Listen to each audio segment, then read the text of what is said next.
ನಮಸ್ಕಾರ ವೀಕ್ಷಕರೇ. ಚಿಕ್ಕಬಳ್ಳಾಪುರ ಜಿಲ್ಲೆ ಚಿಂತಾಮಣಿ ತಾಲೂಕಿನ ಆಂಧ್ರದ ಗಡಿ ಭಾಗದ ಕೂಗಳತೆಯಲ್ಲಿರುವ ಯನಮಲಪಾಡಿ ಗ್ರಾಮದ ನೂರಾನಿ ಮಸೀದಿಯಲ್ಲಿ ರಂಜಾನ್ ಮಾಸದಲ್ಲಿ ಬರುವ ಶಬೆ ಕದರ್ ರಾತ್ರಿ ಅತ್ಯಂತ ಶ್ರದ್ಧಾ ಭಕ್ತಿಯಿಂದ ಪ್ರಾರ್ಥನೆ ಸಲ್ಲಿಸಿದರು. ಇದರ ಭಾಗವಾಗಿ ನೂರಾನಿ ಮಸೀದಿ ಆವರಣದಲ್ಲಿ ಮಕ್ಕಳ ಜಲ್ಸಾ ಕಾರ್ಯಕ್ರಮದಲ್ಲಿ ಮಕ್ಕಳು ಕುರಾನ್ ಪಠಣ, ಕಂಠಪಾಠ ಹಾಗೂ ಪ್ರವಚನವನ್ನು ಕನ್ನಡ ಭಾಷೆ ಮತ್ತು ಇಂಗ್ಲಿಷ್ ಭಾಷೆ, ಉರ್ದು ಭಾಷೆಯಲ್ಲಿ ಕುರಾನ್ ಮಹತ್ವ, ಮನುಷ್ಯನು ತಮ್ಮ ಜೀವನದಲ್ಲಿ ನೈತಿಕತೆ ಅಳವಡಿಸಿಕೊಂಡು ಸತ್ಯ ಪ್ರಾಮಾಣಿಕವಾಗಿ ಬದುಕುವುದರ ಮೂಲಕ ಪ್ರವಾದಿ ಮೊಹಮ್ಮದ್ರವರು ತೋರಿಸಿಕೊಟ್ಟ ಮಾರ್ಗಗಳನ್ನು ಅನುಸರಿಸಬೇಕೆಂದು ಬಹಳ ಅರ್ಥಗರ್ಭಿತವಾಗಿ ಸಾಕಿಬ್ ಎಂಬ ವಿದ್ಯಾರ್ಥಿ ಸರ್ಕಾರಿ ಕನ್ನಡ ಶಾಲೆಯಲ್ಲಿ ವ್ಯಾಸಂಗ ಮಾಡುತ್ತಿದ್ದು ಕನ್ನಡ ಭಾಷೆ ಬಹಳ ಲೀಲಾಜಾಲವಾಗಿ ಮಾತನಾಡಿದ್ದು ಎಲ್ಲರ ಗಮನ ಸೆಳೆಯಿತು. ಮತ್ತೊಬ್ಬ ವಿದ್ಯಾರ್ಥಿ ಶಾಹಿದ್ ಇಂಗ್ಲಿಷ್ ಮಾಧ್ಯಮದಲ್ಲಿ ವ್ಯಾಸಂಗ ಮಾಡುತ್ತಿದ್ದು ಇಂಗ್ಲಿಷ್ ಭಾಷೆಯಲ್ಲಿ ನಮಾಜ್, ಪ್ರಾರ್ಥನೆ ಬಗ್ಗೆ ಮತ್ತು ಪ್ರವಾದಿರವರು ತೋರಿಸಿಕೊಟ್ಟ ಶಾಂತಿ ಮಾರ್ಗಗಳ ಬಗ್ಗೆ ಇಂಗ್ಲಿಷ್ ಭಾಷೆಯಲ್ಲಿ ಮಾತನಾಡುತ್ತಿದ್ದಾಗ ಎಲ್ಲರೂ ಬೆರಗಾದರು. ಗಡಿ ಗ್ರಾಮದಲ್ಲಿರುವ ವಿದ್ಯಾರ್ಥಿಗಳು ಎಲ್ಲ ಭಾಷೆಗಳಿಗೆ ಒತ್ತು ನೀಡುವುದರ ಮೂಲಕ ಭಾವೈಕ್ಯತೆ ಮೆರೆದಿದ್ದಾರೆ. ಚೇಳೂರು ದಾನಿಗಳಾದ ಚಾಂದ್ ಬಾಷಾ ಮತ್ತು ಮಸೀದಿಯ ಮುತವಲ್ಲಿ MS ಬಾಬಾಜಾನ್ ಉರ್ಫ್ ದರ್ಬಾರ್ ಬಾಬು, ಮಸೀದಿ ಕಾರ್ಯದರ್ಶಿ N ಮಸ್ತಾನ್ ವಲಿರವರು ಮಕ್ಕಳಿಗೆ ಬಹುಮಾನಗಳನ್ನು ನೀಡಿ ಪ್ರೋತ್ಸಾಹಿಸಿದರು. ಕಾರ್ಯಕ್ರಮದಲ್ಲಿ ಮಸೀದಿ ಧರ್ಮಗುರುಗಳಾದ ಮೊಹಮ್ಮದ್ ಸಾದಿಕ್ ರವರು ಮಕ್ಕಳಿಗೆ ವಿಶೇಷ ಬೋಧನೆ ನೀಡುವುದರ ಮುಖಾಂತರ ಮಕ್ಕಳಲ್ಲಿರುವ ಪ್ರತಿಭೆಯನ್ನು ಗುರುತಿಸಲಾಯಿತು. ಮಕ್ಕಳ ಪ್ರತಿಭೆಯನ್ನು ಕಂಡು ಪೋಷಕರು ಖುಷಿಪಟ್ಟರು. ಈ ಸಂದರ್ಭದಲ್ಲಿ ಮಸೀದಿ ಕಮಿಟಿಯವರಿಂದ ದಾನಿಗಳಿಗೆ ಕಮಿಟಿ ಮುಖಾಂತರ ಹೃದಯ ಸ್ಪರ್ಶಿಯಾಗಿ ಸನ್ಮಾನಿಸಿ ಗೌರವಿಸಲಾಯಿತು. ನನ್ನ ಹೆಸರು ಸಾಕಿಬ್. ನಾನು ಹೇಳಬೇಕಾದ ವಿಷಯ ಇಸ್ಲಾಂನಲ್ಲಿ ನೈತಿಕತೆ. ನಿಮಗೆ ಅತ್ಯುತ್ತಮ ಮಾದರಿ ಇದೆ. ಸರ್ವಶಕ್ತನಾದ ಅಲ್ಲಾಹನು ಸತ್ಯವನ್ನು ಹೇಳಿದ್ದಾನೆ. ಗೌರವಾನ್ವಿತ ಶಿಕ್ಷಕರು ಮತ್ತು ಪ್ರಿಯ ಪ್ರೇಕ್ಷಕರೇ, ಇಂದಿನ ನನ್ನ ಭಾಷಣದ ವಿಷಯವೆಂದರೆ ಇಸ್ಲಾಂನಲ್ಲಿ ನೈತಿಕತೆ. ಇದು ಮುಸ್ಲಿಮರು ಮತ್ತು ಮುಸ್ಲಿಮೇತರರಲ್ಲಿ ಒಂದು ಪ್ರಮುಖ ವಿಷಯವಾಗಿದೆ. ಸರಿಯಾಗಿ ಮಾತನಾಡಲು ಅಲ್ಲಾಹನು ನನಗೆ ತೌಫೀಕ್ ನೀಡಲಿ ಎಂದು ದೇವರಲ್ಲಿ ಪ್ರಾರ್ಥಿಸಿ ಆಮೀನ್. ನನ್ನ ಆತ್ಮೀಯ ಸ್ನೇಹಿತರೆ, ನೈತಿಕತೆ ಎಂದರೆ ಯಾವುದು ಸರಿ ಯಾವುದು ತಪ್ಪು ಎಂದು ನಿರ್ಧರಿಸಲು ನಾವೇ ಆರಿಸಿಕೊಳ್ಳುವ ನಿಯಮಗಳು, ಮೌಲ್ಯಗಳು ಮತ್ತು ತತ್ವಗಳ ಗುಂಪೆ ನಾವು ಏನು ಮಾಡಬೇಕು ಮತ್ತು ಏನು ಮಾಡಬಾರದು. ಆದರೆ ಇಸ್ಲಾಂನಲ್ಲಿ ನೈತಿಕತೆಯು ಕುರಾನ್ ಮತ್ತು ಹದೀಸ್ನ ಬೋಧನೆಯಾಗಿದೆ ಮತ್ತು ಅನೈತಿಕತೆಯು ಅಮೂಲ್ಯವಾದುದು, ಪಾಪದ ಕಾರ್ಯವೂ ಆಗಿದೆ ಎಂಬುದಕ್ಕೆ ಒಬ್ಬ ನೈತಿಕ ವ್ಯಕ್ತಿಯು ಮನುಷ್ಯರನ್ನು ಗೌರವಿಸುತ್ತಾನೆ. ಅನೈತಿಕ ವ್ಯಕ್ತಿಯು ಮನುಷ್ಯರನ್ನು ಗೌರವಿಸುವುದಿಲ್ಲ. ಅದಕ್ಕಾಗಿಯೇ ನಾವು ಪ್ರಾಮಾಣಿಕರಾಗಿರಬೇಕು, ನಂಬಲು ಅರ್ಹರಾಗಿರಬೇಕು, ಸತ್ಯವಂತರಾಗಿರಬೇಕು, ಸಹಾಯವಂತರಾಗಿರಬೇಕು ಮತ್ತು ಇತರರಿಗೆ ಅವನು ಮುಸ್ಲಿಮರಾಗಿರಲಿ ಮತ್ತು ಮುಸ್ಲಿಮೇತರರಾಗಿರಲಿ ಉಪಯುಕ್ತಕರಾಗಿರಬೇಕು. ಮತ್ತು ಇಸ್ಲಾಂ ಜನರನ್ನು ನಿಂದಿಸುವುದು, ನೋಯಿಸುವುದು, ಅಪಹಾಸ್ಯ ಮಾಡುವುದನ್ನು ತಪ್ಪಿಸುತ್ತದೆ, ಮೋಸ ಮತ್ತು ಕಳ್ಳತನ ಇತ್ಯಾದಿ. ನನ್ನ ಆತ್ಮೀಯ ಗೆಳೆಯರೆ, ಪ್ರವಕ್ತ ಮೊಹಮ್ಮದ್ ಸಲ್ಲಲ್ಲಾಹು ಅಲೈಹಿ ವಸಲ್ಲಂರ ಜೀವನವು ಮುಸ್ಲಿಮರಾಗಿರಲಿ ಅಥವಾ ಮುಸ್ಲಿಮೇತರರಾಗಿರಲಿ ಎಂದು ದೊಡ್ಡ ಕಾರ್ಯವೂ ಆಗಿದೆ. ಅದು ಏಕೆ? ಪ್ರವಕ್ತ ಮೊಹಮ್ಮದ್ ಸಲ್ಲಲ್ಲಾಹು ಅಲೈಹಿ ವಸಲ್ಲಂ ಅವರನ್ನು ಅನುಸರಿಸಬೇಕು. ಪ್ರವಕ್ತರವರ ಜೀವನದ ಪ್ರಕಾರ ನಮ್ಮ ಜೀವನವನ್ನು ನಡೆಸಬೇಕು. ಮತ್ತು ಸರ್ವಶಕ್ತನಾದ ಅಲ್ಲಾಹನು ಸೂರೆ ಅಲ್ ಅಹ್ಜಾಬ್ ವಚನ ಸಂಖ್ಯೆ 21ರಲ್ಲಿ ಉಲ್ಲೇಖಿಸಿದಂತೆ ಮಾದರಿ ಜಗ್ಗು ಅಲ್ಲಾಹನ ಸಂದೇಶ ವಾಹಕರಲ್ಲಿ ನಿಮಗೆ ಅತ್ಯುತ್ತಮ. ಖಂಡಿತ ಅಲ್ಲಾಹನ ಸಂದೇಶ ವಾಹಕರಲ್ಲಿ ನಿಮಗೆ ಅತ್ಯುತ್ತಮ ಮಾದರಿ ಇದೆ. ನನ್ನ ಆತ್ಮೀಯ ಸಹೋದರೇ, ಈ ಉತ್ತಮ ನಡವಳಿಕೆಗಳನ್ನು ನಮ್ಮ ಪ್ರವಕ್ತ ಮೊಹಮ್ಮದ್ ಸಲ್ಲಲ್ಲಾಹು ಅಲೈಹಿ ವಸಲ್ಲಂ ನಮಗೆ ಕಲಿಸಿದರು.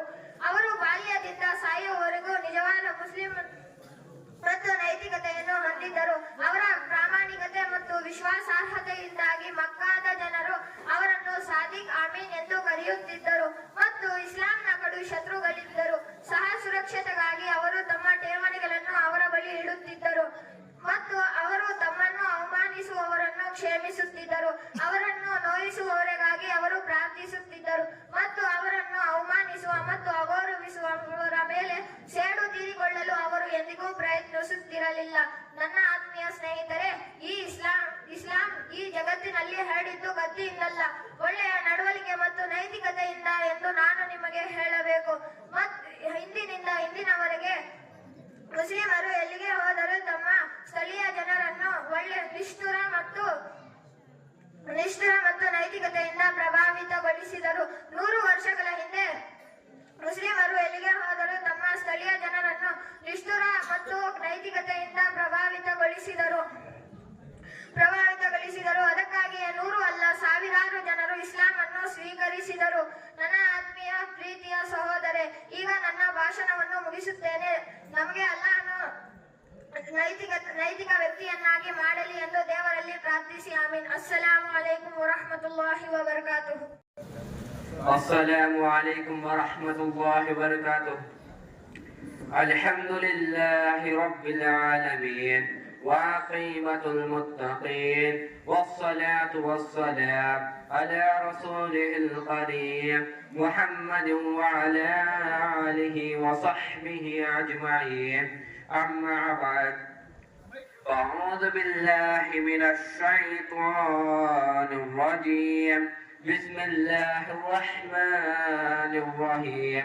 اتل ما أوحي إليك من الكتاب وأقيم الصلاة إن الصلاة تنهى عن الفحشاء والمنكر.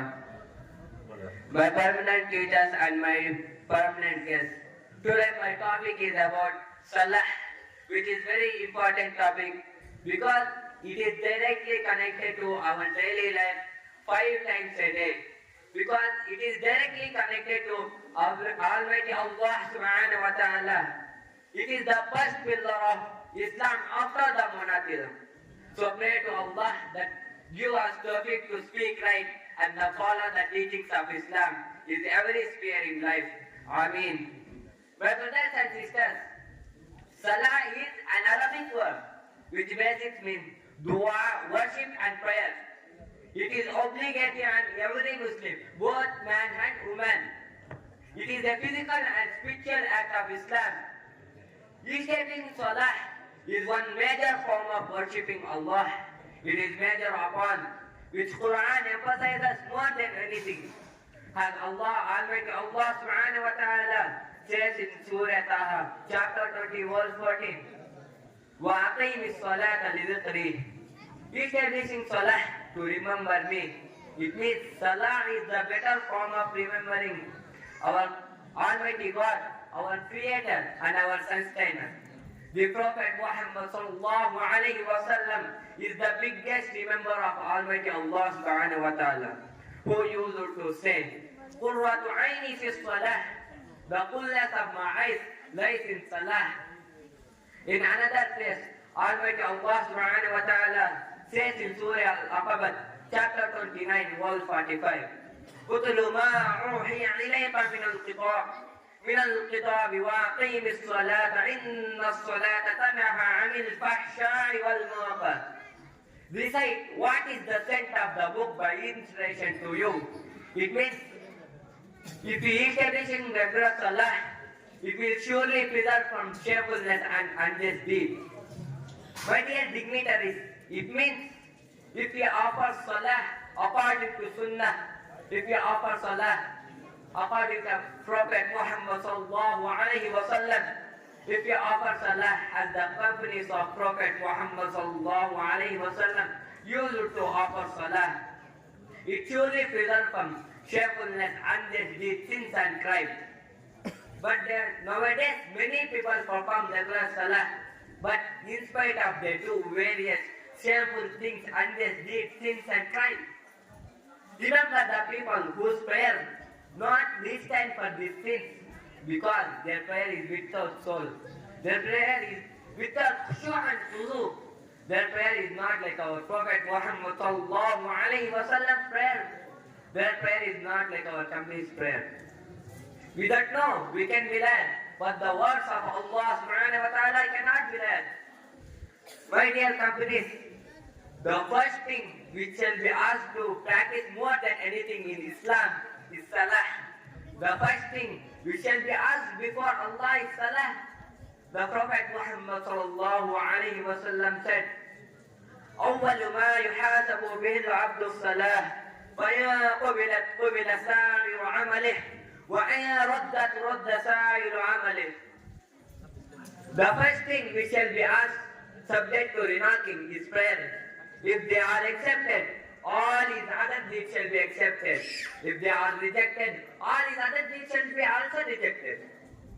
My dear followers, missing Salah is the biggest sin in the sight of Islam. In some hadith, it's called kufr. In some hadith, it's called kufr. Our Prophet Muhammad sallallahu alaihi wasallam said, "Ma taraka as-salat muta'ammidan faqad kafar." The person who forsakes prayer sincerely and certainly who did kufr. It means the difference between Salah and Islam is only kufr. It is like this another hadith. Prophet Muhammad sallallahu alaihi wasallam said, "As-salatu imaduddin, faman hadama haddama ad-din." The prayer is the pillar of religion. Who forsakes, he had destroyed religion.